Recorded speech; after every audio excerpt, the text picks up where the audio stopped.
திருச்சி திருவானைக்காவலில் உள்ள தனியார் கல்லூரியில் படித்து வரும் மாணவர் விஜய் 6 நிமிடங்கள் 6 மொழிகளில் 111 குரல்களில் மிமிக்ரி செய்து உலக சாதனைக்கு முயற்சித்துள்ளார். மறைந்த முன்னாள் குடியரசுத் தலைவர் அப்துல் கலாம், பிரதமர் நரேந்திர மோடி உள்ளிட்ட 11 துறைகளை சார்ந்த 111 பிரபலங்களின் குரலில் மாணவர் விஜய் பேசி அசத்தினார்.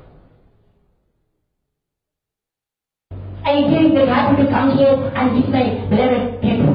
I want to say something about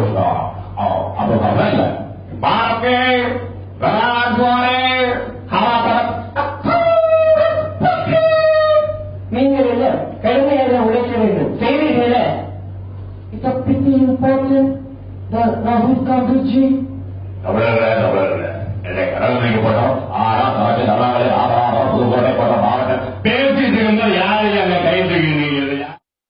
மாணவரின் சாதனை முயற்சி முறையான ஆவணங்களுடன் கின்னஸ் அமைப்புக்கு அனுப்பி வைக்கப்பட உள்ளதாக கல்லூரி நிர்வாகம் தெரிவித்துள்ளது.